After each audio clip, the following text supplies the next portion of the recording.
नमस्कार। आप देखना शुरू कर चुके हैं मोजो पत्रकार। मैं पूरब हाजिर हूं लेकर मेरे मुताबिक। जब विश्व एक वैश्विक महामारी से जूझ रहा है तो दुनिया का एक देश ऐसा भी है जो संपूर्ण विश्व को, संपूर्ण वसुधैव कुटुंबकम को काल का ग्रास बना देने पर उतारू है। जी हाँ, हम बात कर रहे हैं अपने पड़ोसी, अपने बचवा पाकिस्तान की। एक मौलाना ने इमरान के कान में कहा कि अगर नमाज नहीं पढ़ेंगे तो अल्लाह नाराज़ हो जाएगा। सो इमरान ने कानूनन भीड़ के एकत्रित होने को हरी झंडी दे दी। कट्टरपंथियों के आगे अगर कोई सरकार नतमस्तक दिखी है बार बार तो वो है इमरान खान की सरकार। अब बेटे ने गलती की है तो पिता होने के नाते हमारा अधिकार है कि हम अपने बेटे की कॉपी जांचें और उसे बताएं कि कहाँ कहाँ पे गलती हुई है। कर्तव्य है कि सुझाव भी दें। आइए पहले जानते हैं कि बचवा हमारा क्यों बार बार अपने जाहिलपने का प्रदर्शन करता है पूरी दुनिया के सामने। 12 मार्च 1949 पाकिस्तान की विधायिका में प्रधानमंत्री लियाकत अली खान के नेतृत्व में एक करारदादे मकासद, हिंदी में संकल्प पत्र पारित किया, जो आगे चलकर पाकिस्तानी संविधान की प्रस्तावना भी बना। आइए जानते हैं क्या कहा गया था इसमें। पाकिस्तान को कुरान और सुन्नत में दिए गए लोकतांत्रिक आदर्शों पर विकसित करेंगे, खड़ा करेंगे, आधुनिक लोकतंत्र पर नहीं। हम पाकिस्तान में मुसलमानों को कुरान और सुन्नत में दिए गए नियमों के अनुसार जीवन व्यतीत करने का अवसर देंगे। पाकिस्तान में आधुनिक लोकतंत्र के मूल्यों और मानदंडों का अभाव है। भारत को पंडित नेहरू का आभारी होना चाहिए कि उन्होंने किसी एक धर्म विशेष से उपजे लोकतंत्र के ऊपर आधुनिक लोकतंत्र के मूल्यों और मानदंडों को तवज्जो दी। तब से लेकर अब तक 3 संविधान बना चुका है हमारा बेटा। वर्तमान में जो संविधान वहाँ लागू है वो 1973 में जुल्फ़िकार अली भुट्टो की सरकार में आया था, इंट्रोड्यूस हुआ था। शीत युद्ध की राजनीति में भारत ने गुट निरपेक्षता की नीति अपनाई। पाकिस्तान का एजेंडा था भारत विरोध। पाकिस्तान शामिल हो गया अमेरिकी गुट में।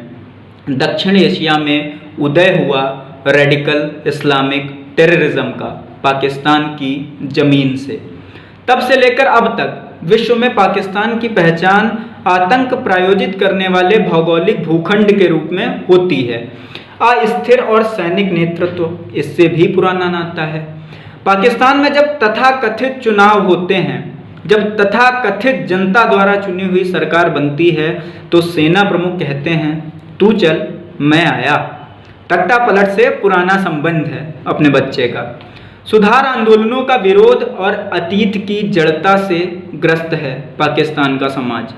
बेटी पढ़ाओ का समर्थन करने वाली मलाला को कट्टरपंथियों ने गोलियों से लगभग मार ही दिया था, लेकिन कहावत है जाको राखे साइयां मार सके ना कोई। आधुनिक शिक्षा पर धार्मिक शिक्षा को बढ़ावा दिया जाता है। वो अतीत में जड़ हो जाना चाहते हैं। विविध विचारधाराओं का अभाव है, अगर हैं तो सम्मान नहीं है। यानी अगर कोई इस्लामिक रूढ़ियों का विरोध करता है तो उसकी निर्मम नृशंस हत्या कर दी जाती है। विभाजन के बाद की तस्वीरें इसका प्रत्यक्ष प्रमाण हैं। इन सब के कारण हुआ क्या? बेटा हमारा तर्कहीन हो गया, और जब हम तर्कहीन होते हैं तो शास्त्र का अर्थ शस्त्र से समझने की कोशिश करते हैं। अब एक पिता के नाते हम अपने बेटे को क्या सुझाव देंगे? बच्चा है हमारा।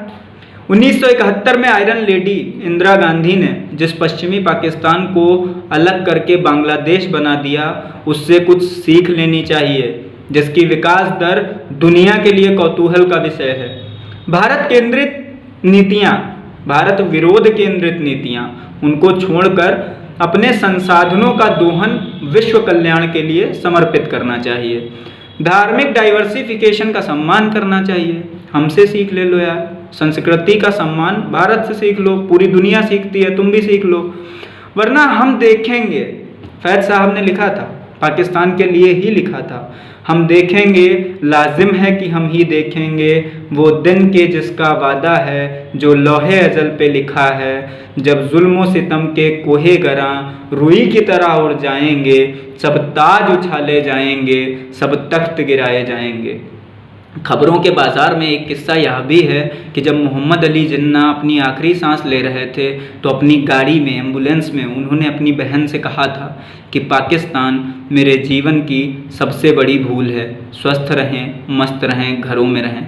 इसी आशा के साथ मैं पूरब आपसे विदा लेता हूँ। नमस्कार।